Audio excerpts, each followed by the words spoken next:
یارانە کوردەوار وەختتان و خێر و میدوارم لە هەرکوێ هەن ساق و سەلامەت بن. یاران ڕاپەڕین پرسیاریان کرد سەبارەت بە ئەم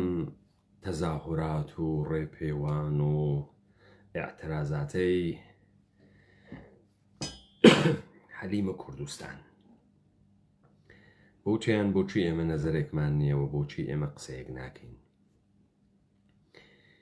وەختی ئیلتیهاباتە سیاسی دروست ئەکرێ و شتێک تەبدیل دەبێت بە ڕۆژە و خەبەر و خەڵک دەساودەسی ئەکات، تەبیعەتەن ئەوەی کە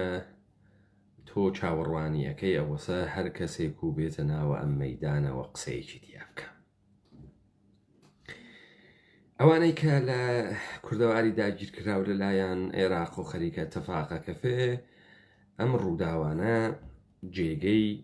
تەحلیلێکی بنەڕەتین بە تایبەتی و ئەوانەی کە هۆمێدێکیان و ئومێدێکیان بە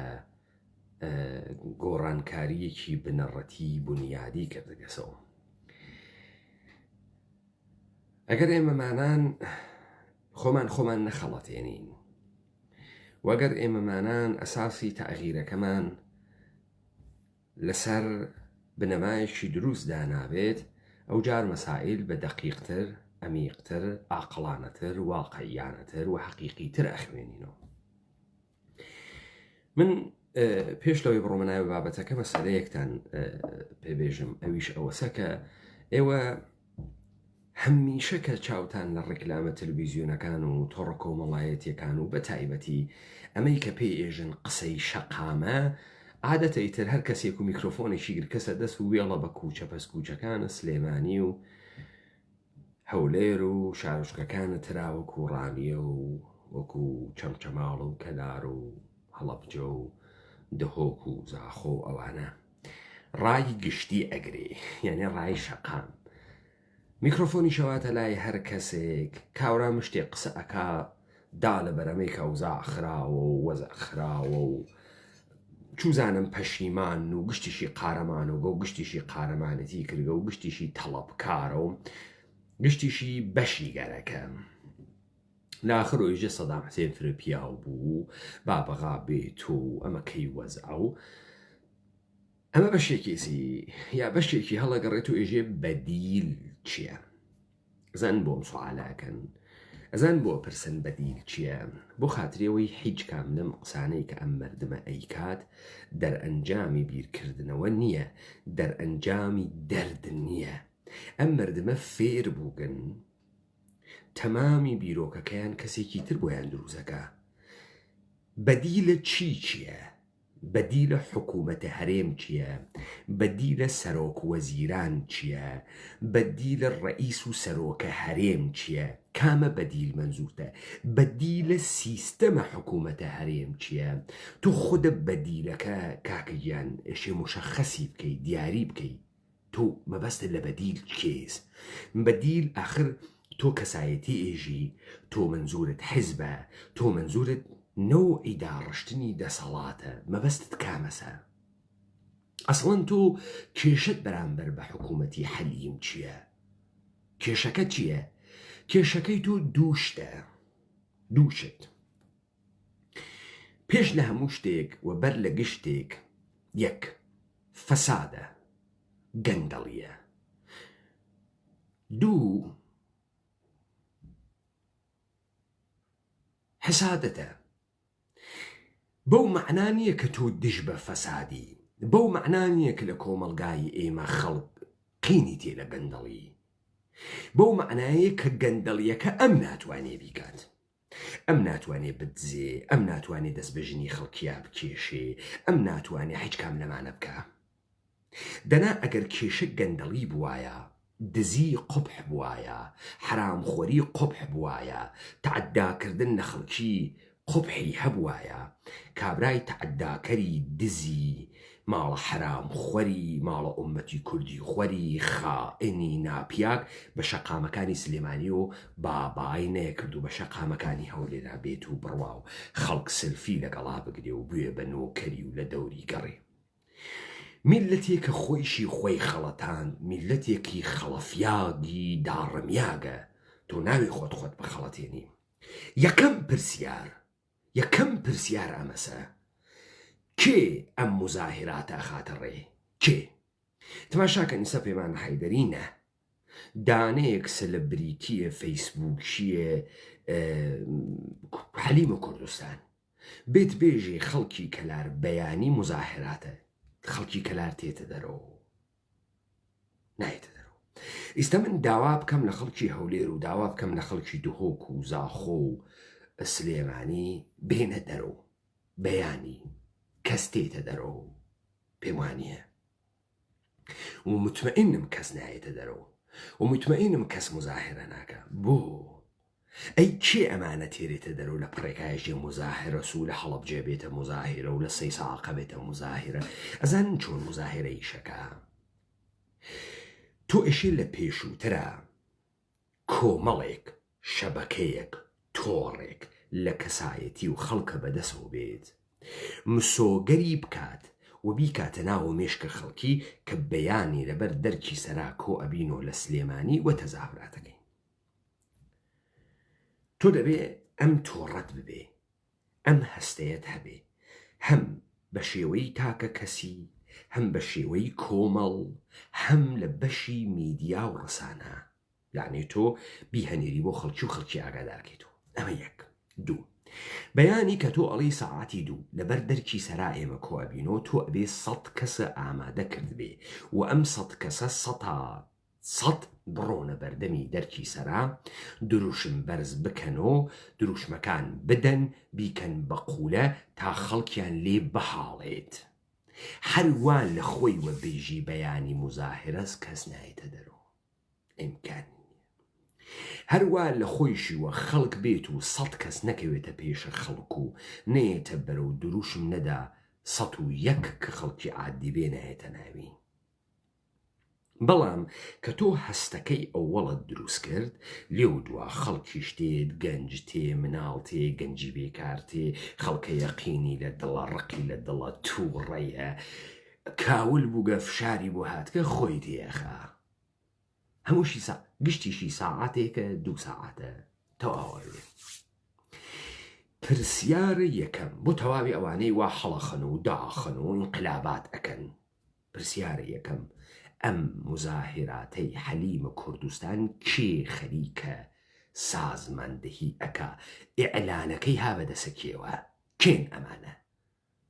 ئەمانە کێن لە پڕێکاڵێن سەیساق لە پڕێکا لە سەیساق کۆبنۆ لە پڕێکا ئەڵێن کەلار لە کەلار کۆبنۆ ئەمانە کێن کەس نازانێ مزاهرەی مردم ناڕەزایەتیە مردم هەمیشە بەرەو قیام ناڕوە خەڵک برسیە خەڵک لە نێو فەسادایە خەڵک هەموو ژیانی لە بەردەستی ئەم سیستەمە کاول بووگە ئەمە ڕاستە ئەمە واقعیەتە خەڵک خەریکە ئەمە بینێ بەڵام ئەمە نابێتە هۆی ئەوەی کە تۆ فکرکەی هەرچیە کە خەڵک تێتە ناوە خیابان ئیرادەی خەڵک بووگە و خەڵک خەریکە ئەم ئیرادە ئەباتە بەرەوە و ئەم اتفاقە کە کەوتگە شتێکی تر دروسەوێ لە پشتی تەمامی ئەمانە مزایدەی سیاسین تۆ تا نەیت بێژیت کێن ئەوانەی ڕێکخەری ئەم مزاهراتن ئەی بۆ بەیانی ئیدامەی نادن ئادەی بزانم سوحا خەڵکی پیرەمەگرون ێتە دەرەوە تا بزانم خەڵکی سەیساغێتە دەرەوە تا بزانم خەڵکی هەڵەبجێتە دەرەوە تا بزانم ئەم خەڵکە بۆ یەک مانگی تەواو ئێتە دەرەوە هەموو مؤسساتی حەلیمی کوردستان بگرێ هەموو پێشمەرگەکانی چەککە ئادەی بزانم ئەیکەن یا تۆ هەر هاتیتە دەرەوە و دوودانە بارەگامان سووتاند و خواهڵی ناگرێت و دێ ئەمەوێت و چی کێ ئێژێ تۆ لاهور شێخ جەنگی بۆ مفاوزات و مزایداتە سیاسی پاڵە پێوە نانێ لە زۆنی سەوز و پاڵ بنی بەرەو پارتیش تەقەکا لە خەڵک لەکوێ لە کەلار و لە کۆیە و لە مەسەڵەن لە فڵانە جێگە پارتی تەقەکا لە خەڵک بۆ لەبەرەوەی خەڵکی هەولێر بترسن خەڵکی هەولێر بێژێ پارتی شوخی ناکە پارتی پیاوەکوژێ پارتی لە ناوە کەلارە ژێر دەسە یەکێتی نەترسا نەفەرێکی کوشت لە هەولێر هەموماندا ئاپاچێ تەحلیلە پارتیش ئەمەسە زۆنە سەوز خەریکە ئاگرێکی مەسنۆعی ساختە فوو پێوە ئەنێ بەرەو من کە بیکا بە مفاوزاتە سیاسی و بیکا بەچی مزایداتە سیاسی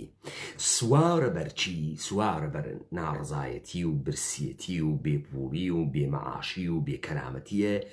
خەڵکە کوردەوار خەڵکە کوردەوارە برسیەتی بە تەنهایی و گەندەڵی بە تەنهایی ئەواملێک نین کە بتوانن ئینقلاب دروستکەن بە هیچ سوورەتێک ئەگەر تۆ بیانووی ڕاپەڕینت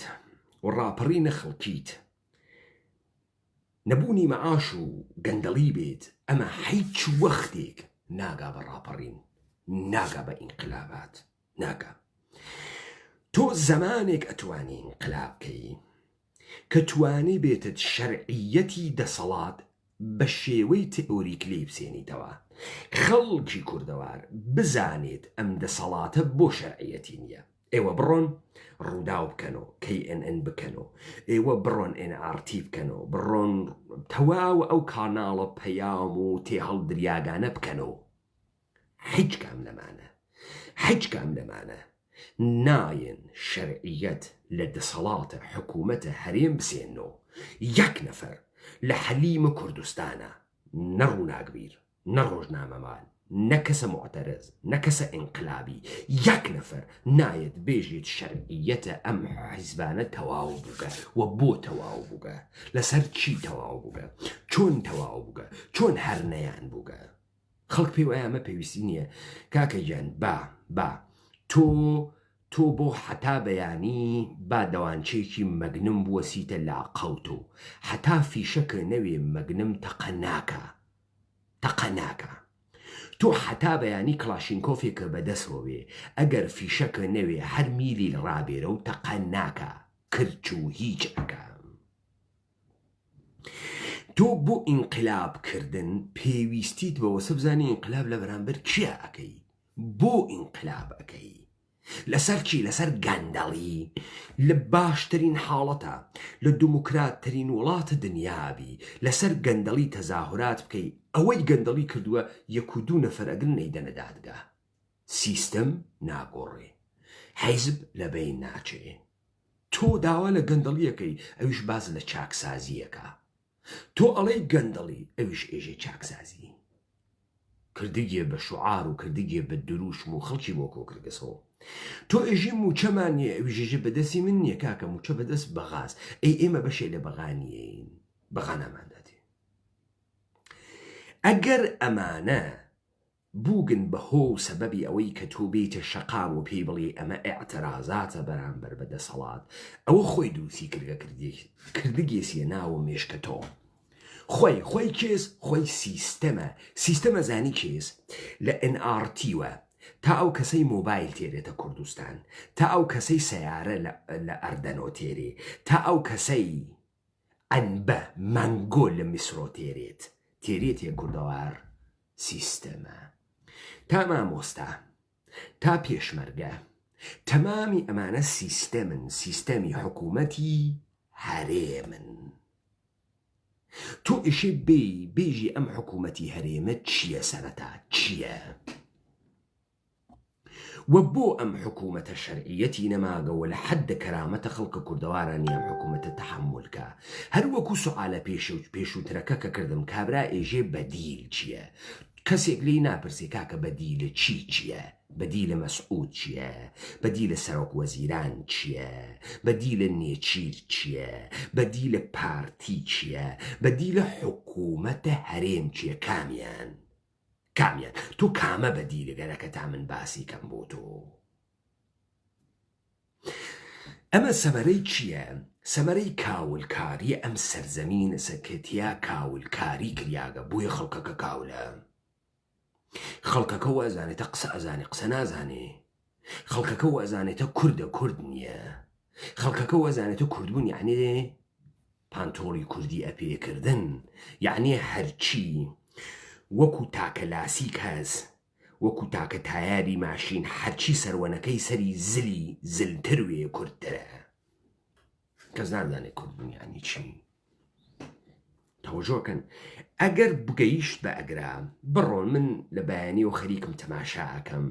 ئەمانەی بەناوە تێگەیشتوویە حەلیمە کوردستان قسەکەن بێ بڕۆ مشتێ نادروست، مشتێک بێکەرامەت، مشتێ بێحورمەت، مشتی جاهلە، بنەماڵە جاهلە، خانەوادە جاهل خەریکن بەرامبەر بە مردمی قسە ئەکەن تا بەر جەهالەتە مردم ئزافە بکەن. سوعالی ئەوەڵ تۆ گشتتان ئێژن پارتی و یەکێتی حکوومەت و کوردیە چۆن حکوومەتە کوردیە؟ پارتی و یەکێتی چۆن حکوومەتە کوردیە؟ ئێوە جوابتانیە. ئێوە هەرچی شتە ئێوە گوێ درێژ و ئەندامی زاوزیەکەی ئیناسن. پارتی حکوومەت و کوردیە چون کورد دەمە قۆپان لە پێی واتیە دێ ئەم دەمە قۆپان لە پێ ئامۆزایتۆس خاڵۆزایتۆس براتە خوەتی دێ ئێوە گشتان پارتی و یەکێتین خۆ گشتان کۆمەڵ و سەلەفین خۆ بێرن دانێ بێرن سەر بەخۆوێ دانێ بێرن بە مەسئولێکۆ وەسڵ نەوێ دانێ بێرن ڕانتێکی دەست نەکەوێ موجود نییە. دێ ئەم فشە لە چییە؟ بزانن ئەوەی فرە جمێنی دا بە بنەماڵەی بارزانی هەموو جمێنەکانی ئەڕواتە گیرفانی یەکێتی. ئەوەی فرە جمێنی دا بە یەکێتی هەموو جمێنەکانی ڕواتە گیرفانی پارتی. حتا نێژێ بژی کێ کە وتە بڕۆخێ پارتی بڕۆخێ یەکێتی بژی کێ تۆ ئەبێ بڵێ بژی کێ دەنا تۆ حتا بەیانی بێژە حکوومەت بڕۆخێ مەرگ بەرنە چیروانە بارزانی ئەڕواتە گیرفانە لاهورە شەخ جەنگی ئەبێ بە کردیتە ئەو ئەم کوردەوارە بووگە بەچی بووگە بە کاولستان بووگە بەچی بووگە بە ئەحمەقخانە. من هیچ ملاحزەیەکم نییە ئەرێ وەڵڵا ئەحمەقخانەز 5 ملیۆن ئەحمەقی واتیە. تۆ فکرەکەی دانێ ژیری شیواتیە دەی دانێ ژیری واتیە ئەمانە 30 ساڵە خەریکن ئینقلابات ئۆکن و هەڵۆخن و برسیانە بۆ یەکێ سوال ناکە ئەرێ ئەم مزاهراتە کێ دروستیەکە تا ئێمە بفەهمین تەرەف مقابڵمان کێز سوحالی داواکەین بێژین کاکە بۆ بەیانی دووبارە 3 ساڵ تەزاورات نییە بۆ ناوێت و 3 بەیانی بۆ ناوێت و 4 بەیانی بۆ ناوێت و 5 بەیانی بۆ ناوێت و هەفتەیە بۆ ناوێت و 2 هەفتە بۆ هەر ساعتێکە و گڕێ ئەنێن بە بارەگایەکە و تەواو و بڕیاوە کێ ئەمە دروست ئەکا کێیکە هیچکە ژۆ ناتوو. من نەهاتکەم لەگرا بێژم داستان چییە من هاتکم لەگرا بێژم کێگەرە کێسی ئەم حکوومەتە بڕۆخێنێ ئێشێ شەرعیەتی حکوومەتە حەلیمی لێ بسێنیتۆ چۆن ئەم شەرعیەتە ئەسێنیتۆ ئادێ بێ زەحمەت ئەسڵەن بە ئەقڵتان ئەگاتۆ ئێشێ ئەم شەرعیەتە لە کاورا بسێنیتۆ کاکە تۆ ژنێکە پێ ئەدەن ئێژن ئەمە ژنە خوەتە حەڵاڵ و زەڵاڵە خوەتە هەم ژنەکە ئەتوانێ بێتە باوەشە تۆ هەم تۆ ئەتوانی بڕۆیتە باوەشە ژنەکە کەس هیچی پێ نایژێ کەس بە تۆ هیچ نایژێ کەس بە ژنەکە هیچ نایژێ تازە ئەگەر مناڵتان نەوێ خەڵکی خەتان پێگرێژێ بۆ مناڵتان ناوێ دایک و باوکە کەنیشکەکە و کەس و کارە کەنیشکەکە. بەڵام هەر ئەمە ئەگەر گەرەکی بوو ئیتر تۆ نەتوانی باوەشی پیا بکەی ئەبێ تۆ لە شەرعیەت وەکو شوو بخە ڕوا ئێژێ ئەم پیاوە نانم نادا ئێژێ ئەم پیاوە پیاو نییە لە پیاوەتی کەوتگە ئەم پیاوە خەسیاگە پیاوەتی تیانە ئەم پیاگە معتادە تریاخوەرە ئەم پیاگە فڵانە بیسانە لەبەرەوەی شەرعیەتی لێ بخە تا بتوانێت تەلاقی لێ بسێنێ ناتوانێت بێژێ پیاکەم لوتی لارە چون لوتی لارە تەلاقی لێ ئەسێنم کەس حەقی پێ نادەیژێ غەڵەتە کرد خڕۆژی یەکەم کوێر نەبووی. پس ئەم ژنەکە گەرەکێ تەلاق بسێنێ شتێ بێژێت تۆ گەرەکتە ژنێ تەلاق بێ هەروە لە خۆت و ناتوانانی بێتە دادگا بێژی تەلاقم کەوتوێت و تەلاقی بێی خۆگاگەلی نییە تۆ ئێشی بیان و بێری تۆ بێژی ئەم ژنە تەمەڵە بێژی ئەم ژنە وەزایفی ژنانەی خۆی بەجێ نایرێ ئەم ژنە نایەتە ناوە جێگە خەوەکەی من ئەم ژنە ئەیبێکی گەورەی هەست ئەم ژنە هەزار یەک ئەیبی بۆ بێری کە مەحکەمە قبوڵیکە کە 4 پیاو قبوڵیکە کە 4 ئینسان قبوڵیکە. کاکە تۆ حکوومەتە حەلیم وا لە ئەگرا تۆ بۆ ئەم حکوومەتە هەرێمەت نەگەرەکە بۆ نەتگەرەکە لوتی لارە دەتوانێت ئەمەڵیکە تۆژی گەندەڵیەکە دەویژێژە من نایکەم خۆتانەیکەن مەسئولین ئێوەن و ئێوە گەندەڵیەکەن چاکسازیەکەن چییە شەرعیەتە حکوومەتە حەلیم چی ئێوە ناتوانن دەسی بۆ بوون شەرعیەتە حکوومەتە حەلیم ئەمەسە ئەمانە ئێژن شەرعیەتیان لەمەگرکە کە مبارزاتی شاخیان کردگە بۆ کورد سوالە وەڵامەسە کورد کێز پارتی کورد کێزیەکێتی چۆن تۆ مبارزەت بۆ کورد کردگە تۆ لەگرا کە ئەمە هەڵ ئەسەنگێنی ئەوێنی ئەمانە شۆڕشە کوردی نیەن ئەمانە جمهوری ئیسلامی ئێران و حکوومەتە پەهلەوی و موساتە ئیسرائیلی و دەستگای استخباراتە دەوڵەتانی منتەقە دروستی کردن کە ئومەتی کوردی لەبین بوون تۆ ئێشی لە بەرەی کوردایەتیەکە یەک ئەمان بگری کە ئەمان کورد نین کوردایەتیش ناکەن ئەوامە دەوڵەتانە منتەقەن لەبەرەوەی کوردی پێنابووتکەن تۆ گەیشتیتە سەر ئەم شەرعیەتە سند لە ئەمانە ئەو جار تۆ گەرەکتە دەوڵەتە کوردی دابنی تۆ گەڵکتە دەسەڵاتە کوردی دابنی بۆیە گشت کەسی ئەتوانێ بێتە خیابان تۆ وەختێ میکرۆفۆنەکە ئەوە نەناوە خیابانێژە وەڵام حکوومەتی کوردیمانە نەگەرەکە ئەمە چۆن حکوومەتە کوردیە کاورای کاو لە ئەحمەق چۆن ئەمە حکوومەتە کوردیە نەفەهم تۆ نەفەهم کردیا گێم قسانەکەی ئەو خۆی تۆی نەفەهم کردگەوا قساکەی دەی هەچ تەغیرێ دەست پێ ناکە هەچ گۆڕانێ ناوە کامتان فرە پیاگن بڕۆنە جێگەی لاهوور دانیشن کەس ناتانوێنی کامتان فرە ڕەفیقە منن بڕۆنە جێگەی لاهوور دانیشن ئیتر من ناناسن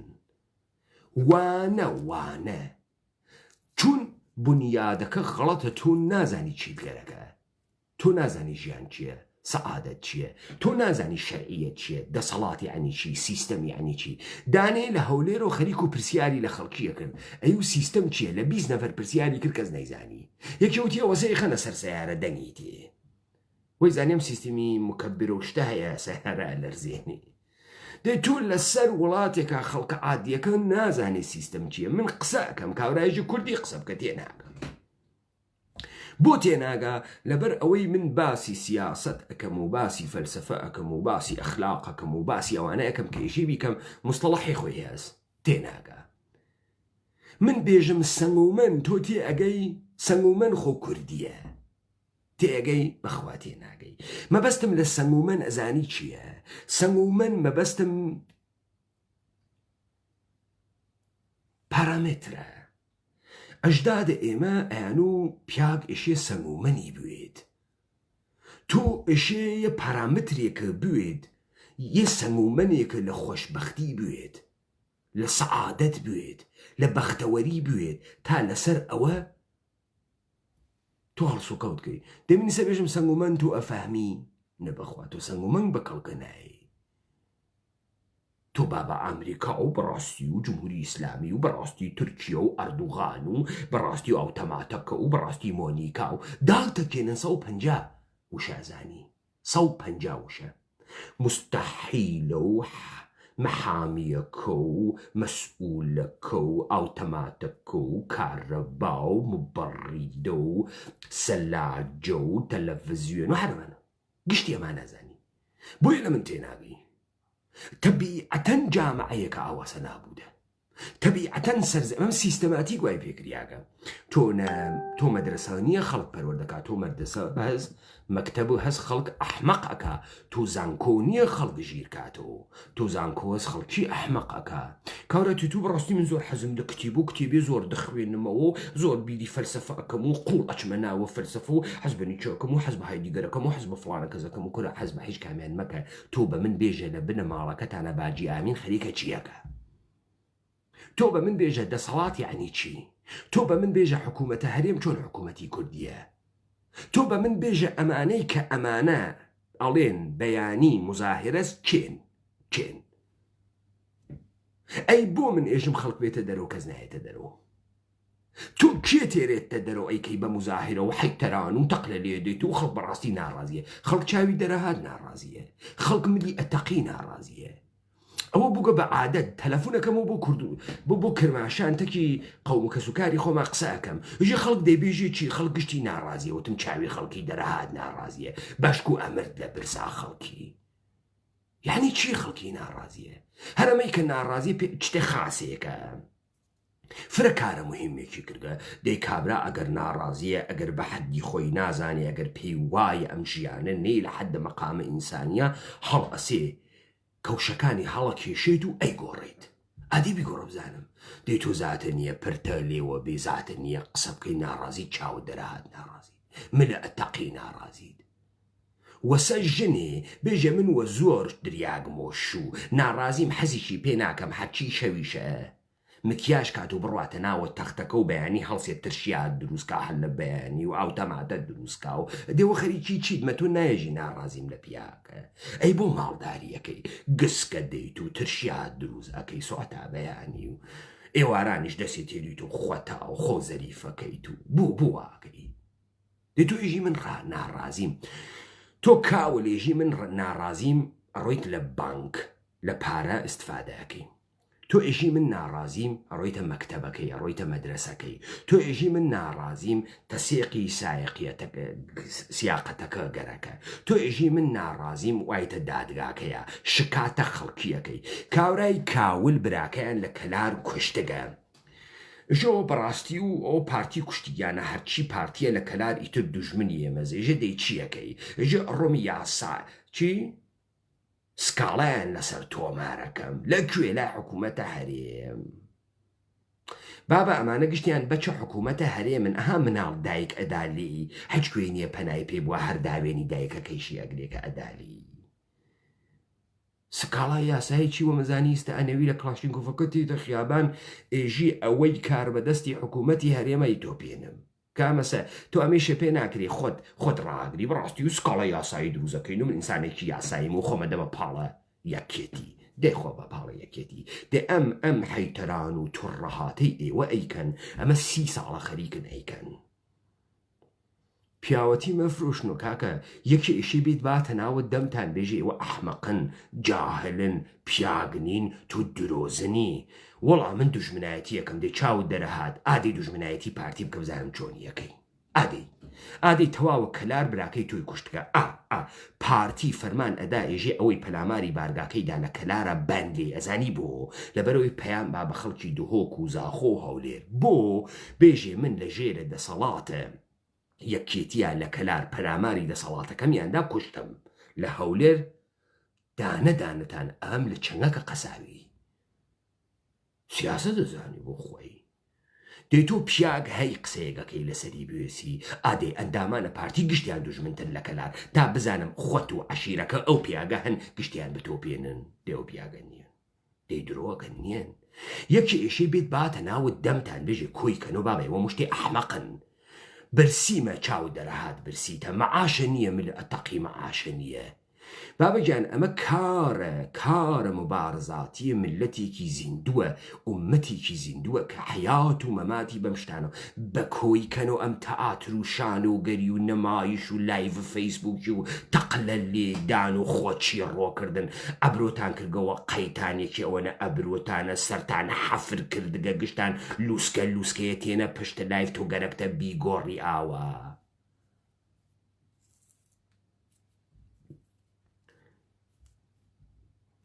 کاک کەسرا من ئەوەنە پیاگەم مەوزەعەگرم تۆ ئەگەر پیاگی بێمەوزەع بگرە وەکو من ئەوە من وتم ئێوە 5 ملیۆن ئەحمەقن پیاگی بێمەوزەع بگرە ڕۆڵەگیان مەوزەعگرتن تۆ نافەهمی کارە سیاسەت چی وەزانی شەقێ لە تۆ بیت و بڕۆیتە خیابان فرە کارە مهمێکە کردە کاورای جاهل ئەوە من نخبەت ڕووناگبیرە قەڵەم بەدەسە ڕەهبەرە حیزب ڕەهبەرە حکوومەتم کێشا چاڵش پیاویان واتیا بێ قسە بکە بێجواوە من باتۆ بێژەوانیە کاورای جاهل تۆ خۆت دەرچووی من دەرچووم بۆ خاترە ئەوەی ئەحمەقێکی وەکو تۆ لە کوڵەسوچێکە فیشەکێکم لێ نەدات دەنگم بە هیچ پێ نەگا ئیستە دەنگی من بوو گەس و مڕۆزمە گیانە وەرد و دەرستان ئەو مێژووی کوردەوارە هزار ئاخی کێشا تا ڕۆڵێ وەکو من باتە دەرەوە من ئەعال لەگرا وەزعیەتم وا لە تەوازنە پیاگی بێراگرا ئەوە من وامە بریتانیا لە بریتانیاش مەوزەعم گرتگە کامتان پیاگن بێناگرا تۆ لە دەرماڵەکەی خۆتا پیاگی.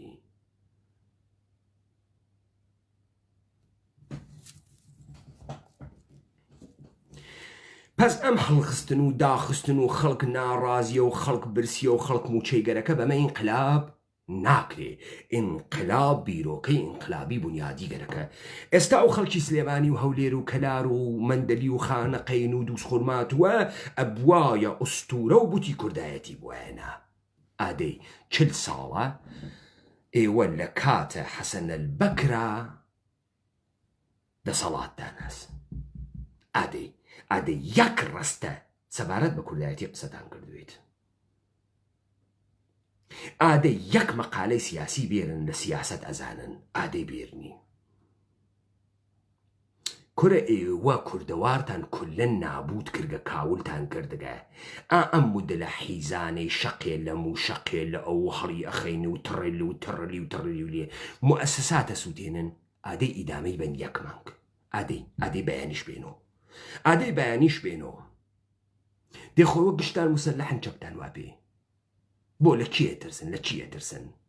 لە چی ئەترسن؟ کوا من زەبریم چەکەتان ناوێنم.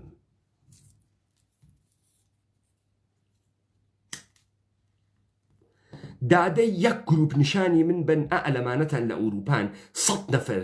لە تەنیشتی یەکتری کۆبوونۆ خەریکن ئاعترازات و مزاهراتی بەیانی سازماندەهیەکەن. ئادەی کوان؟ ئادەی 100 نەفەرتان بێرن. کۆرە 5 نەفەر بێرن کۆبوونۆ خەریکن هەدایەتیەکەن. بێرنی قسەی زل و خۆ دەرخستن بۆ خاترێەوەی بینەرە فەیسبووکیتان وا لەسەرا وەڵا 20,000 نەفەر تەماشامانەکە. خۆ ئەوێت تۆ چی 20,000 تەماشاکە؟ بگوی تۆ ئەنتەر 20,000 تەماشاکە. بگوی چی؟ خۆ کەچی؟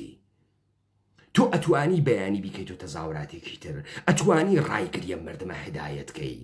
ئەتوانی بێژی ئەم مردمە بۆچی ئێشێ شەرعیەتی ئەم دەسەڵاتە نەماگەوەدا شەرعیەتی هەرنەوگەلەی بات.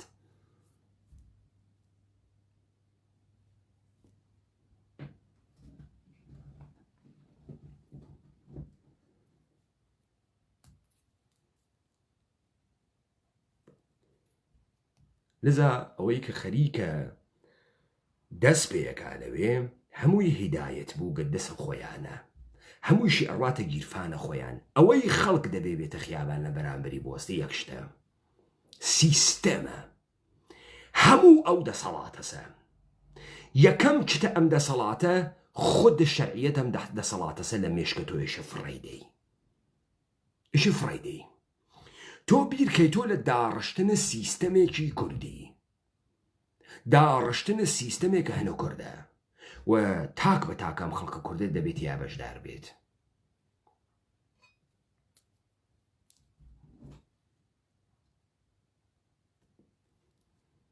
ئەگەر وابوو تۆ ئەتوانی بڵێ بێژیت کە گۆڕانە بنەڕەتی دەست پێیەکە. خەڵکتان وا بارهاوەرگە. خەڵک پێی وایە ئێشەی منجیەک بێت ئەمانە نجات با و گۆڕانیش هیچ نەبوو. گۆڕان چیوت؟ ئادەی دروشمەکانە گۆڕان چاکیە کاتۆ. ئەمانە ئەڕۆخێنێ کێ ئەڕۆخێنێ؟ تۆ هەل لە خۆتۆ بەرامبەر بە بنەماڵەی بارزانی هەل لە خۆتۆ سیل و سەرەتانە گرتگە. هەل لە خۆتۆ قینەتێ لە پاڵ تاڵەبانی. نە تۆ وەختێک لە مەوزە سیاسی و خەریکی قسەکەی لە مەوزە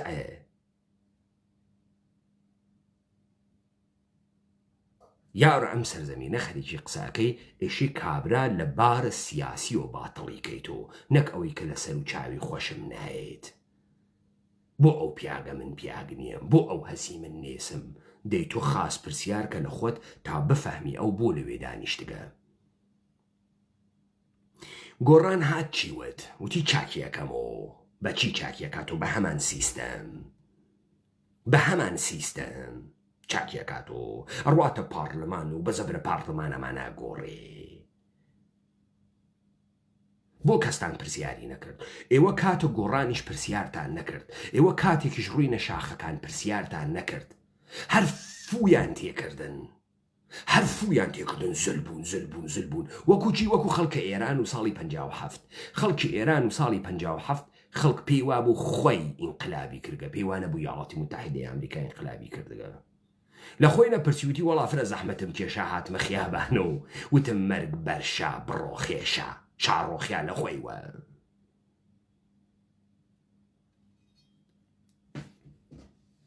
ئەو وەحمەداجێ لە مردمی ئێمە ئەزانن دەسەڵاتی حکوومەتی هەرێم لە چۆن ئەش ئەڕۆخێت ئاوا ڕۆخێت.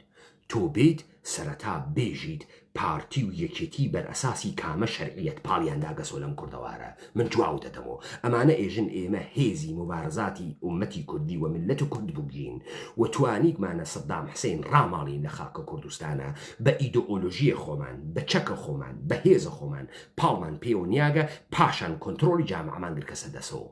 چون شۆڕشە کوردین. ئەمە دەی من پێت ئێژم درۆ ئەکەن ساڵی 91 ڕاپەڕین کارە ئەمان نەوگە درۆ ئەکەن هێزە کوردینیان سۆسیالیست بووگن سۆسیال دموکرات بووگن. سۆسیالیزم و سۆسیال دموکراسی دروست کردیاگە کۆمەلگای کوردەوار نابود بکە جەهانە کوردی نابود بکە. ئەمانە دروستکراوی دەسی کۆرپۆریشنەکانە منتەقە دەوڵەتەکانی منتەقە و دەستگا ئەمنیەتیەکان بووگن. چۆن ئەمانە توانی گیانە خەڵک لە خۆیانەوە کۆکەنەوە بە ئیمکانیات بە پارە بە مەقەڕ وەکو چی وەکو شێخەکان. شێخەکان چۆن خەڵکیان لە ئێمە کۆکردو چۆن ناموس و کوردیان لە بین برد شەریعەتیان هاورد بە تەکیە. کابرا پوڵێکیان پێدا تەکیەکیان بۆ دروست کرد خەڵکیش برسی و خەڵکیش تماشایە کرد و تەکیە کەس و ئەڕوان نانەخوات و ئەترسێ ڕاتە لای ئەوان و نوشتە نوویسیەکەن و خەتەنە ئەکەن و ژن ئەخوازن و ژن تەلاق ئەدەن و دەرداوە و دەوا و دەرمان ئەکەن و دوعا ئەکەن و چوزانم خەڵک کەچەڵیەگرێ وەنە ئەوێ و بووگەسۆ بیمارستان و خەدەماتە عمومی و بووگەسۆ کۆیە و بووگەسۆ قەندیل و فاسۆلیا خانەس. خەڵک ئاوا چووگە ئەمانە هیچ کام بنیادە تئۆریان نییە ئەمانە هیچ کام شۆڕشیان نەکردگە ئەمانە هیچ کام یەک وشەی سیاسی نازانن. تۆ فکرەکەیم توڕەهاتی بەناوە سیستم باسیەکەن و بەڕاستی و هەموو کەسێک و بەڕێزە و بەڕاستی و ئێمە خەریکی مفاوەزاتین و بەڕاستی و تورکیە زۆر زلە و بەڕاستی ئێران زۆر زلە و ئەمە توڕەهات ئەمە مشتی دەهاتی خەریکە بە قسانەکەن مشتێ دەشتەکی خەریکە بە قسانەکەن چون تۆیش ئەقڵ قەتی سماگە چون تۆیش نافەهمی فکرەکە ئێمانە فەرەمووی من چون تۆ نافەهمی تۆ ئەحمەق دیاگی تۆ 30 ساڵە حکوومەتی پارتی و یەکێتی خەریکە ئەحمەق ئەکا هەرچی ئەکاتە ناوە مێشکە حماقەتە هیچێکی واقعی نییە.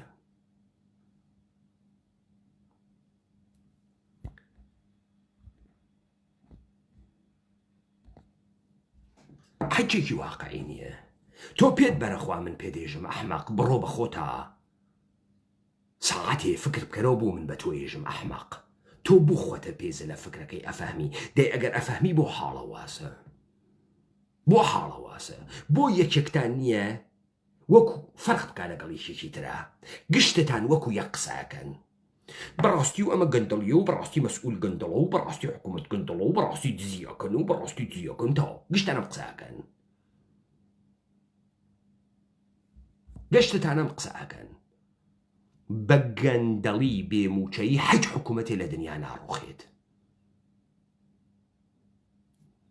وەلێ شەڕی دوو جەهان دوو پارەدایم کەکە یەکتریە ئەتوانێت پارەدایمێکی تر لە بین بوات. ئێمە کوردین جەهانە کوردیمان هەست حکوومەتە کوردی یعنی حکوومەتێکە گزارش بکا لە دنیای کورد و جەهانە کورد کوە حکوومەتە کوردیە ئێمە دادگامان بێ وەکو ئامریکا پارلەمانمان بێ وەکو ئامریکا پارلەمان حکوومەتە کوردیە چه فەرقێکەکە حکوومەتێ دانی وەکو هێرەم لەو سەرە و نخست وەزیری بێت و حیزبی بێت و بچێ چی بکە مافێ بە تۆ بە حقوقێ بە تۆ بە دێمە چه فەرقێکی هێستەکە حکوومەتە ئاڵمان و حکوومەتە جمهوری ئیسلامی و ئوردوغان و حافز ئەسە چه فەرقێکی هێست گشتیانە منە دەستگای دادیان هەس و دەستگای ئیجراییان هەسکەوێتەوە حکوومەت و دەستگای چیان هەس و یاسادانانیان هەس و مەجلس و پارلەمانیان گشتیان هەست دێمە چه فەرقێکەکە تەکە حکوومەتەکانترا هیچ فەرقی ناکە واین بە شوێنێ دۆمۆقراسی یعنی ئەوەی کە تۆ نەزەرە هەست تۆ سیاسەت تێئەگەی کورە بابە تۆ ئەنتەرێکی کاورا دانەیەکە بۆ تێرێ بە پڕۆپاگاندا بە دیعایەکردن دانەیە کاتە مێشکل تۆ ئێژی ئەمە نوێنەرە تۆز دەی پەروازە ڕئیسە پارلەمان نوێنەرە تۆز عەلی حاسبە نوێنەرە تۆز و سەد بەرمیل نەوتیان دزی و پارەکە لەوێ ئەدزن و پارەکە لەوێ تێرن و پارەکە لەوێ دزن دەیەوێتە چی خەڵکی هەرێم گشتی فێری دزی بووگە گشتی دزی بەلایەوە عادیە کورە تۆ بە زوانە خۆی تۆ بە زوانە نەوشیروان مستەفا دارای حاجی ئیبراهیمی چەرمەگا وتی لە زوانە شەوکەتە حاجی مشیر و شارە هەڵەبجە یەکێتی و پارتی خنکاندیان یەکێکتان تەکانتان خوارد یەکێکتان بەلاتانەوە مهمە تۆ هەر ئەزانی کەرامەت چییە تا بزانی سەعادەت چییە تا بزانی ئینسان بوون و مرۆڤ بوون چییە دەی تۆ کەی مستەحەقی مافی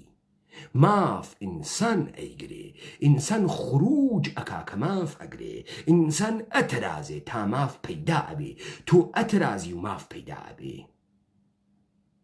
تۆ تا نەترازی کوا ماف مەوجودە سەرەتاترین مافە هەر ئینسانێ وەسە کە حەقی ترازانی بێت حەقی بێ هەرچیەکی پێشن قبولی نەکە دەیەوە قبولی ناکەن چی قبول ناکەن بێگۆڕین وەڵا ناڕزین و برسین چاوتان دەرەهات ناڕازین بابا تۆ حەقت هەست حەق تۆ ناگەڕێی بە شوێنە ئەوەی کە بزانی دەردەکەت وای لەکوێ دەی تۆ سەرەتان لێتی داگە دکتۆر ناچی ناڕۆیتە لای نوشتە نووسێک ناڕۆیتە لای ڕەماڵێک تۆ حیچ ناکەی دەی سەرەتانێشێ بتکوژێ تۆ نەفکرەکەی تۆ نەقبوڵەکەی نەخۆشی نەقبوڵەکەی نازانی تۆ گشتتان فکرەکەن فرە عەقڵن گشتتان فکرەکەن فرە سیاسین گشتتان فکرەکەن خۆلا پیزان گشتتان فکرەکەن ئاخرە شۆڕشن گشتتان قارەمان وگەن گشتتان شۆڕشتان کردگە بەهاتان داگە دەی تۆ ئەم گشتە فشەیکەی دەیانە خوات دانەیە کاولە لێ دروسەکە وا فکرەکەی فرە مهمی مهم نییە کاکە مهم نییە حەجێ نییە تۆ نافەهمی بۆ کاولی تۆ هەموو مێژووی کورد هەموو مێژوو کرد بە 20 ساڵ حکوومەتی هەرێم لە بین چوو بەچۆ تەماشای فەسادە خۆتان بکە خەجاڵات بکێشە لە پەرویزخان و تۆی جنسی پیاگانەتان لێسێنن مەسرەفی چییە بۆ کێس ئەم ئەندامی زیەی پلاستیکی پیاوانە بۆ کێس لە سەیسایق و قرسە گەورەکردنە سەمت وا شیافی ئەەکەی بە خۆتان زبرە و جا بەرنامەی دانیاگە ئێژێ وەڵا قون هەستیارە تۆ سەیرە و زوانەکە قون هەستیارامە زبرە تێەکە ئازاری زۆرە لەبەرەوەی سمتیە زل بکە دەی تۆ ماگی تۆمە کێ وای پێت کردگە سۆحا ئێشێ دیاری بکەن بزان ئەم مزاهراتە کێی خاتە ڕێ کێوە لە پشتە مزاهراتەیژێ بەیانی دەرکە سەرا سەعاتە دوو کێن ئەوانەی یەکەم جار ئێژن بەڕۆخی حکوومەت کێن تا ئێمە بزانین ئەمانە سەر بە کێن بۆ ئینقلابات ناکەن بۆ ئەمە ناوێت و 2 ڕۆژ و 3 ڕۆژ و 4 ڕۆژ بۆ پلاتفۆرمێ نایێتە دەرەوە بۆ مانە گشتی دەست پێ ناکە بۆ خەڵک نالەمی لە ئەسڵحەکەی بێتە خیابان و بۆ خەڵک خۆی بە پیاگ نازانێ خۆی ئیدارەکە بۆ خەڵک خۆی بە پیاگ نازانێ کێ ئەم خەڵکەی وا پێ کردگە بەدیل چییە بەژ یەکتری بخوێن بەژ یەکتری بخوای تۆ خۆت ئەوە نەخۆت وە فاسد و دز و جەردە ئەزانی و ئەزانی تە شەقە مەسعودە بارزانی بەڕاسەر تۆ نەوێ یەکتری ئەخوان پەلامارە ژنی یەکتری و پوڕی یەکتری و ماڵی یەکتریە دەن وانییە کاورای کاول کێ فێرتی کردگە گشت ئینسانێگەرە کەسی بژیت چووە دەورانە کیۆس خۆی باڵانسەکە خۆی لە خۆی دفاعەکە ئەم قسانە کێ فێریەوەی کردگە لەزا ئەوەی کە بۆ من جددیە من زەمانێک بوێنم لەم سەرزەمینە 100 نەفەر ئامادە بووگە 100 نەفەر ئامادە بگۆ خۆی سازماندێکی بکات ئەو وەختە ئێژم ئەم اتفاقاتانە اتفاقاتە مردمین کاورا لە هەرێمە کوردستان و بە ئێمە ئێژە من ڕاپەڕینیم وەلێ وس باسی مەکەن با کەس نەزانی دێوە چی دەردێگە خوا باسی ناکەی کەس نازانی تەنزیماتە ئەستەخباراتیە جەدیدە دێ من بە ئاشکارای ئاڵەم بانگە دەمدەی تۆ ئەگەرەزانی من ڕاستەکەم بۆ بانگ نادەی وڵا خۆم شاردگەس و ئەم گرن و لێمەدەن و دێمە و چه دەردێگە خوا ئیستاکیوە من ئێژی تۆ ڕاپەڕیوە چه دەردێگە خوا هیچ لەزا ئەوەی کە تۆ ئەوێنی ئەمەسە یەک هەر وەختێ تۆ زانی دەم تەزاهوراتە کێ خاتەڕێ و لەسەر چێ وڵا خەڵک ناڕازیە موچەندیە چاوی دەرەهات موچەندیە دێمە تەزاهورات لێ بڕاتە خیابانەوە هەڵخات و تەقلل لێبا بۆ موچە حتا گیانی دەردێ زمانێ ئەم مەردەمە محتەرەمە بۆ من کە بە کەرامەتە ئینسانیە خۆی بەقەدەر قامەتە ئینسانیە خۆی بژیت بێژێ من ئینسانێ نیم بە ڕەزاڵەت بژیم بێژێ من ئینسانێ نیم کەسێ بە ئەقڵم کایەکە من ئینسانێ نیم کەسێ بە کەرامەتم کایەکە من ئینسانێ نیم کەسێ بە مێژوم و بە ڕابردوم و بە کەسوکارم کایەکە من ئینسانێ نیم کەسێ بە داهاتوو و منداڵەکان و ئایندەیان کایەکە من ئینسانێ نیم لەم سەرزەمینە ببم بە کۆیلەی کەس و ئینسانێ نیم سیستەمێکە بمکا بە کۆیلە قبوڵیکەم ئەگەر ئەوە بوویت بۆ من محتەرەمی ئەگەر بۆ موچە ڕووی چاوت دەرات ئەگەر برسیتە خۆیان کرا تۆپیت بێژم چی تۆ خۆت مقەسری ناڕۆی خۆت فێرکەی ئەی چۆن وەختە هەست دانیشی تماشای ژنە ڕوت ئەەکەیت و دانیشی تماشای سایە کەریمەکەیت و سارا کەریمەکەیت و شێت و حۆل لەم کوردەوارە پڕوگە لە شێت و حۆل لایڤەکات و 500,000 نەفەر تەماشایەکە دەی تۆ خۆت مقەسری کە ئەحمەقی خۆت متقەسری کە نادانی خۆت مقەسری کە جاهلی تۆ هەموو ژیانەوانە ناوگەڵتە لە ناوک تۆ تا ناوگەڵە ئیشێ بکەیت و کە بابێ پێیاکەی من 40 ساڵە تەماشای ئێوە ئەەکەم مەشروع بخۆن تەماشاکە مەشروع بخۆن ئەوە نەخەلاقیەتم خواردنەوە ئەوە نەخەلاقیەتم پێتانۆ نەدی چواردنا سەرزلە قمپان ڕۆندانیشن لە جێگەیەک و مشتێک گۆشتیان کردگەوە قەیسیخە و مەنغەڵێکیان دانیاگۆ ئابجوویەک و ئۆزۆیەکیان کردگە سۆ ئەنتەرێکیان هاورگا لە تەپڵێک و ئەخوێنێ من یەک خەلاقیەتم لە ئێوە نەدی جامە حەنوون نەمدیگە یەکێک لە ئێوە مەشروبێکی تازەی دروست کردوێت نەمدیگە حەز بە ئۆزۆ ئەکەین و بەڕاستی و حەز بە ڕاقی ئەکەین و بەحەز بە 5 پاڵەوانەکەین بابە بڕۆ کۆی کەرەوە تۆ حتا لە مەشروب خواردن و ڕابواردنە یەک فورموڵە جەدیدە کەشف نەکردگە بەزمەکەتان ئەمەسە مەنغڵێ دانێ و هەندێک جگەر و گۆشت بخەوە سەریوە و ئەنتەرێ بێرە با لە تەپڵ و گۆرانی حەیتەران بۆ تۆ بێژێت و تۆ مەسکەی 3-4 نەفەری و لایفکەیتەوە ئەم مەردەمە چون هیچ کەسێک تەکانی نەداگە لە حماقەتە خۆی ئەماگەسەوە ڕۆژ لە دوای ڕۆژ ئەحمەقیانەکەن لاوە مردم بەڕێزە من خۆم مەردەمەم لە ناو جەهل ئێوە ناتوانم زندگیکەم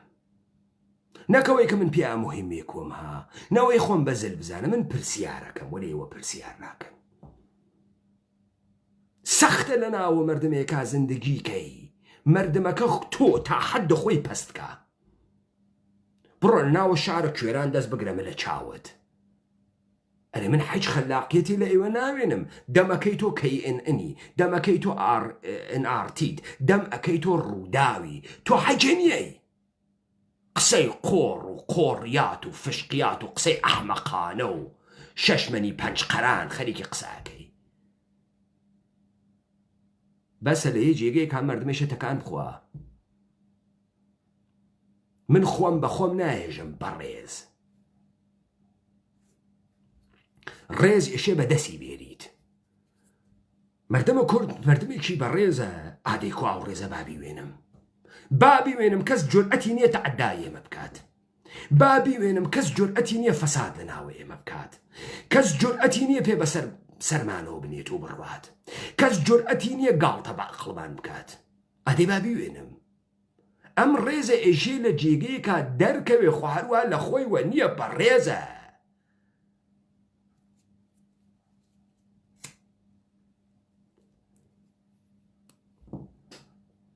ئێشێ ئەم ڕێزە لە جێگەی دەرکەفێ ئەم دەرەجەی ڕێزسەنجیمە بێ تۆ حەزەکەی بەوەی کە مەسعود پێت بێژێ بەڕێزە دەی مەسعود پێ دێژێ بەڕێزە و تەپی داگەسەمەلە مەسعود بارزانی فقط وە بنەماڵەی خۆی ئێژێت ئینسان وەما بەقی ئێژێ ڕعیەت توش قبوڵە کردبە لە حەقی خۆیسی چیت کردبە ئەحمەقەکانە تاڵەبانی تەپیاندا گەسۆمری سر بەڕاستی مام جەلال پیاو بوو مام جەلال چۆن پیاو بوو مەرتیکەی ئەحمەق بەچی پیاو بوو ئادەی بێرە نەزەراتە مام جەلال بێرە سەبارەت بە ئومەتی کوردی قسەی کردوێ بێری 4 سەعات سوخەنڕانی لەم کاورای ورگنە و وەرگزدا ئەحمەقە بێرە بڵاوی کەرۆ من بفهمم ئەم کاورایەکی لەسەری بوو گەسەوە بێری ئاخر نامرد ئاخر جاهل ئاخر ئەحمەق جەلالە تاڵەبانی چی وت کە مام جەلال زۆر مهم بوو چۆن مهم بوو سکیزل و دوو گوپی قەلیە خوارد شەوانە بەر لێ بخەفێت تەقلەی لێدا بەچی مهم بوو مام جەلالە نادروست پیاەکی گەورەست بەچی پیای گەورەست هورگی هەکە هورگی زلوێ پیایە گەورەیەکە چۆن تو ئەم قسە ئەحمەقانەکەی کاورە جاهل کاورا ڕووناکبیرە وەچی ڕووناکبیرە گڵۆپ وانە ناوە سەریە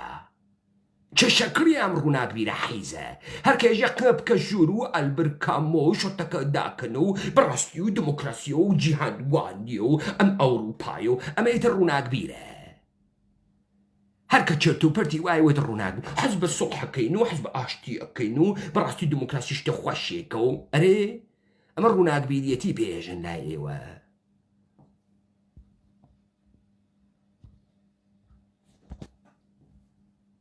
چییە زریکەتان لێ هەڵساقینتان لێ تێ ئادەی من مایکرۆفۆنەکەتان پێدەم پیاگن یەک جملە قسە بکەن دوودانە تەناقوزی دیانەوێت یەک جملە قسە بکەن من بفەهمم تۆ چی هێژیت کورە کاول تۆ خۆتیش نازانیت کێی خۆتیش نازانیت کێی دابێ یەک نەفەرتان بێ یەک دەقیقە بێژێت کێس گوزارشێ لە خۆی با بێژێ کێس تا بزانم ئەتوانی خۆت تعریف کەیتۆ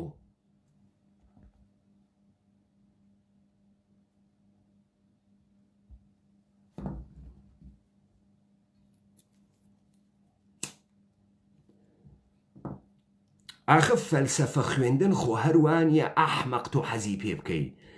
مسالە بۆ لێدەم تۆ هەر دێڕە ئەوەڵە فەلسەفە ئەەکەی تۆ هەر دێڕە ئەوەڵی کردو سۆغرات ئێژێ من خەرەنگەزە کۆمەڵگام خەرەنگەزە دیگە ئاوەقەی هێسر و چوار پێ نایەڵێ ئارامێ و هەر بە کلکەکەی ڕاوی ئەنێ ئینسانە فیلسوف خەرەنگەزە کۆمەڵگاس ئێشێ با پێت و تات و ئارام نەگری ئێشێ با پێت و تاتوو بفهمی چەنی ئەحمەقی لە 50 ساڵەیە تاتوو بفهمی حەکی حاڵی نەوی لەم دنیا 50 ساڵە خەریکی ئەخۆی تۆ ڕیتمەکە ئەمەسە 4 ڕەفێقی ئەحمەقتر لە خۆت و قنگپانگتر لە خۆت بانکەی لایەک لاپێک هاوڕ بووەی ئۆزۆیەک و ئابجۆی دابنێت و مشتێ فستەق دابنێ ئەنتەرێ بێری و تەپڵێکەوە بۆ بخوێنێ 40 ساڵەمە کارتە بڕۆمە سەر چنار و سیدیەکی کامەران عومەر باسی ئازارەکانی دابڕانەکە بۆم لێ باوت و من مەسکەم و جەو بووم و بڕۆمە خیاڵ و تەشتە ڕەشانەوەیە بۆمە پاڵە دەسەر خوام ئەمە بگۆزە تەواوە خەلاقیەتە تۆ چیتر ئادەی دەی تۆ ئەگەر ئینسانە فەهمیدەیەکوی جامعە کەسانێکی گەرەکە وەلە قەلەی با تا ئەم کۆمەڵگا حاڵی خاص بوێت تا مردم ئەحمەقانە قسە نەکا تا مردم وەکو جاهل دەم نەدڕێتۆ تا مردم وەکو ئەحمەق ژیان نەکا تا مردم هەر کەسێ لەو لاوەتێ نەیخەڵەتێنێ و تەبناتە مرە سەری ئێژە کەنیشتێک لە دایکی پرسی دایکە عشق چییە کۆرەوتی گشتی توڕە هاتە گەرەکیانە بخەڵەتێنن ماچەکەن دەی تۆ ئەگەر کەسێک نەیە پێت بێژێ عشق توڕە هاتە کەنیشکەکە ڕۆژێ 20 دەحفای وەنە دەرۆ بەناوە عشق و ڕۆمانس و بەڕاستی و ڤالنتاندەیە ئێشەیەکێ بێبێژێ بابەگیان ئەم عشقە پێناسەی هەس عشق ئەوە نییەوە لە ناو گەڵتا تەزوو تێبەگیانە عشق شتێترێکە تا ئەم کەنیشکە هەر تەزوو هات بەگیانیا لە ناو گەڵیان نەیخەڵەتێنن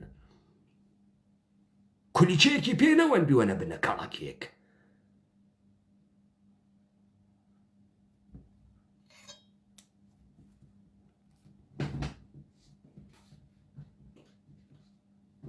ئەوەنە لەبەر خۆتان و تەحسین خۆتان کردگە و چەپڵەتان بۆ خۆتان لێداگە یانم های فرەژیرن گەشتتان ماخولیانتان گرتگە وەختە نەقرس بگرن بابا بم بڕۆ کۆیکەنەوە بڕۆن کۆیکەنەوە ئینقلاب لە دەروونە ئینسانە ئەکرێت ئەگەر بە 6 ملیۆن و دوای 30 ساڵ یەکێکتان هات گوتی کورد کێس ئەو جارە ئێمە قبوڵەکەین ئێوە ئەفەهمن سیاسەت چییە کەرامەت چییە ئینسانیەت چییە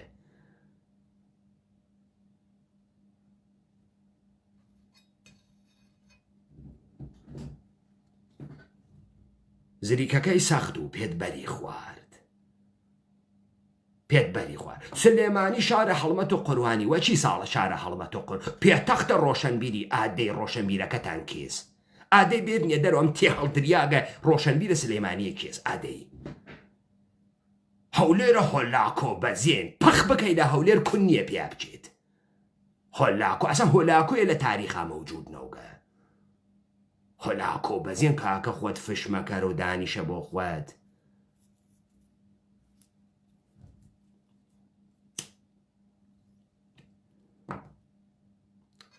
بچۆ ئەوەی وا تەپی داگەسە سەرت دایک و خۆیش کرد حیزە پارتی و یەکێتی لە دەسە ئەوە نجاتە بوێ با قاو نەکەمە دوو داعش ڕاماڵێ لەو جی و دەرچی بعد دەبابەیەکە بۆ نێرم کون نەوێ خۆتی پیا بکەی خۆت مەکەوە قارەمان تێ هەڵدریاک تۆ هەروتیان دەبابە خۆتە کردە سەر سنوور دانیشە تۆ نە قارەمانی نە شەڕە کردگە نە ئەزانی بۆ شەڕ ئەەکەی نە ئەزانی بۆ کوردی دەستی قاتم مەلەکی کردگەسە بەر و گەڵێکە پان کردگەسەوە دەمپانەکەی تۆ فاسۆلیا ئەخۆی تۆ ئەحەپێنی فکرەکەی تۆ کوردی کاورای کاول یەکێنەوگە تا ئێسا هەڵەسێنێ تۆنەوەی تڕلی لەی تۆنەوەی ڕووداوی تۆنەوەی ڕەنت و مەسئول و بەڵێ گەورەمی تەکان بخۆن تەکانێ بەن لە خۆتان ڕووناکبیرە نەحەلیم دا ڕووناکبیرە حیزێکتان دێرێ بێ قسە بکە بزانین کێزەم ڕووناکبیرە حەلیمە بێرنیم حیزانەوە شەو ڕۆژ خەریکە بەرنامەیە فەیسبووکی و تەلەفۆنین و تەلەڤیزیۆنین بەسەیەتەکانێ بەرە خۆتان ئاغازە ئینقلابە مەسەر پێگەیە شەرعیەتە پارتی و یەکێتی بۆ نەژێرە سوعال لەسەری کارکەن ئاغازە سوعالە مەسە 100 نەفەرتان وا کوردە وا ئینسانە وا بیر لە کەرامەتە کاتەوە حیز نییە حیزە جوولەکە نییە حیزە سیستەمە جود و کریستیانەتی نییە یعنی لە ئیسلامی سەلەفی و تەکیەی خانەقایی و کۆمونیزمە کەرێکاری و سوسیالیست و دموکراتخوازە حیز نییە کوردە و لەسەر نەریتە ئەژدادی هاتگە کۆهەن ئولگووەکان ئەزانی یعنی چی یعنی ئارکیۆتایپ ئەزانی یعنی چی یعنی هەیکەلهایە کە ئەزمونە تاریخی ملەتێکیان وا لە شوێنە جوامێر قارەمان مرد پیاک سفید خان شای بەرزەمل شای شیرین سەوار سەخاوەتدار یعنی ئەوانە ئەوە پێی ئێژن ئارکیۆتایپ وا لە وجودتوە تۆ سفیدخانی تۆ بە سفیدخانی ئەگەی وەختێ لەم ئومەتی کوردیە وتیان سفیدخان فرۆیدێ نەبوو بێت بێژە ئانکانچز مەوجودە ئینسان وەختێ ئانیما و ئانیموسی یەک ئەگرێ ئەم ئینسانە بە ئیندیڤیدوێشن ئەگا یعنی فەردیەت لە سەرزەمینە ئەمە پێیان وت سفیدخانیان و کاورا سەفیدە خوێنێت و یعنی بە فەردیەت گەی بوو یعنی بە ئیندیڤیدوێشن گەی بوو دوێ تۆ مانە فەهمی بڕە بووە دۆمۆکرات بۆرە مەنسوورە حەکمەت بەڕاستی لەم ئوروپایە پارە هەیە و مەعاش هەیە و خدەمات هەیە و کارەبا هەیە و ئاوێ هەیە و دوێ تۆ کاول تۆ کەی ئامادە و مهەیای دنیای ئەمڕۆژی تۆ نە کوردی نە کورد ئەناسی نە کەرامەتە هەز نە ئەزانی ئینسان بوون چ شکلیە چۆنە هیچ کەم لەمانە نازانی تۆ ئێشەی یەکەم جار قبوڵ کەی دەردە هەست من ئەزانم خۆت مقەسر نییەی من ئەزانم کاولتیان کردگە من ئەزانم حکوومەت وای کردگە من ئەزانم یەک لە دوای یەکی جەریاناتێ بە ناوی جەریاناتە کوردی وایان پێت کردگە من ئەزانم کەسانێ بە ناوی ڕووناکبیر وایان پێت کردگە بەڵام خۆتیش قبوڵ کە دەردە هەست خۆتیش قبوڵ کە کاولی پێدوانە بێ فرەژیری بۆی ئەمە حاڵە واسە وەختی قبوڵ کرد کاولی بیر لەوە ئەەکەی تۆ بۆ جوامێرنی تۆ بۆ سەخاوەتە نییە تۆ بۆ دلێر نییە تۆ بە قارەمانی تو درۆ ئەەکەی تو بە من ئەتوانی درۆ بکەی بەڵام بڕۆ لە پشت و دانیشە بزانە تۆ واقعان قارەمان بووی قارەمانی وەسە لە حەقیقەتا ژیانکەی کاورا قارەمانی ئەوە نییە بنەوی وەک کەتەرێ بڕۆیتە ناوە خیابان لەسەر کەریەتی و حیوانیەتی و بەی لە خەڵکی تۆ لەگەڵ وجود خۆت واقعیەتە خۆتا کناربێ ئەوە یەکەم قارەمانیەتیە تۆ بفهمی چەند ئینسان زەعیفێکی لە چه کونێک و سوارە مداون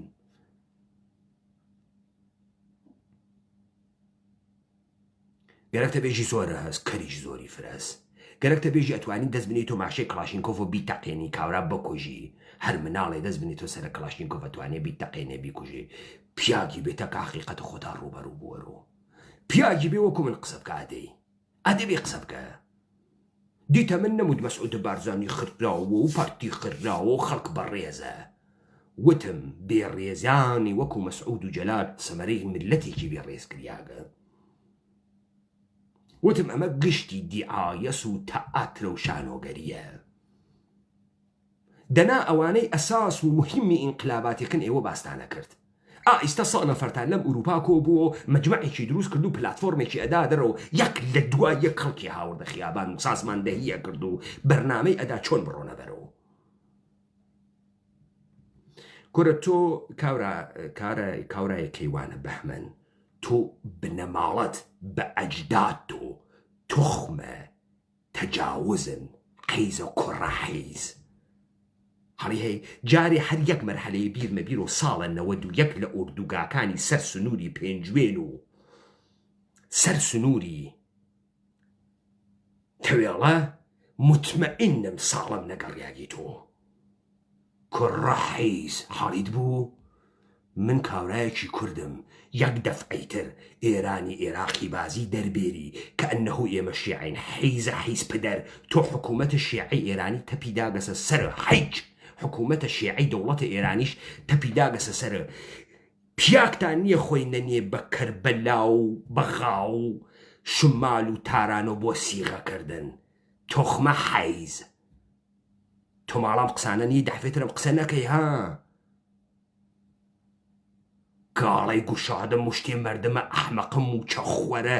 ڕاندخوەرە فاسدە ئیبنە فاسد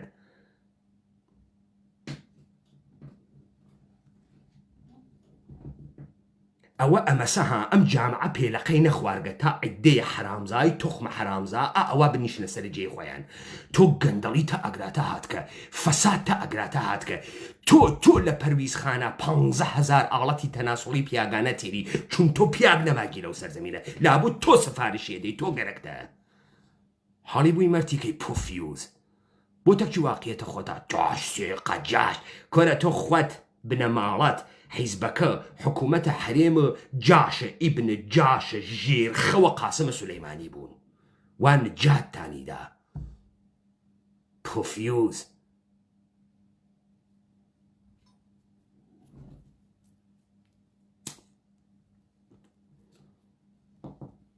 یارانە کوردەوار با بزانن ئەم جوابدانەوە ئەمدە چون ئەو جامعە بکرە تا ئیستا یەک نەفەر دەسی بۆ نەوردگە بۆیە پڕە لە بەچە پڕڕوو بۆیە تۆ ئەوێنی هەر خەڵک تێتە دەر و هەر هیچ ئەتفاقی ناکەوێ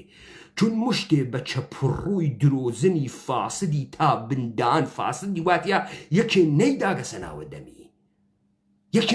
ناوە دەمی تا جەمی کاتۆ تا بڕوات بیرێ لە خۆی بکاتۆ گشتی بۆ یەکتری تەئیدیان کردگە بۆیە ئەمانە دەم ئەکەنەوە گشتی ڕۆشن بیرە و گشتی مامۆساس و گشتی قارەمان و گە و گشتی پێشمەرگەی دێرین بوو گە و گشتی کوردە و گشتی کوردایەتی کردگە ئەم کاولستانیشە معلوم نییە کێواتیە ئێمەی وانتیە ئینکیز بۆیە ئەمانەیشی جواو بدرێنەوە ئەوانەی ناویان ڕووناکبیرە دابێنە ئەو ساحەتا ئێمە دەریخەین مشتی ئەحمەقن هەرواکە جاهلەکانیان نافەهمن تەکیکیا تەرەفە دەمی کردگەسۆ خۆی ئەولادە حەیز و سیغەس گەرە کێسی ئێمە نسبەت با بە ئێمە چون ئێمە خەڵکی کوردەواری داگیرکرا و لای کۆرپۆرێشنە ئێرانین فکرەکە بەم زوانە قسە بکە ئێمە ڕووینە دواوە خاکە کوردەوارە هینە دەسا و ێژین ئەمە هەنە تۆست ئەمە هەنە تۆ نییە تۆ بنە جوولەکەی نازانم کوێی حاڵی بووین تا بفەهمی ئەم سەرزەمینە ساحێوی هەست و ئێمە ئیجازە نادێن ئەم فەسادە ئەو وەختە ئێوە دەستان پێکردێمە لەم دنیا نەبین ئەو وەختە ئێوە دەستان پێکردێمە مناڵبین ئێستا ئێمە هاتین و ئەم فەسادانە پێکۆەکەینەوە پێتانی کۆ ئەەکەینەوە ئەم جامعە تا پێلەقە نەخوا تا خۆی بەگژە خۆیان نەچێتەوە ئەم ساڵە گەوادە وەکو تۆ تیاتوانێ نەفەس بکێشێ وەلێ وەختێ چوو بەناوە خۆیان دەرگیر بوو تەکە خۆیان چواری وەکو تۆیش هەڵە پڕوکێنێت تا خۆی پاک کاتەوە لایەوە خۆش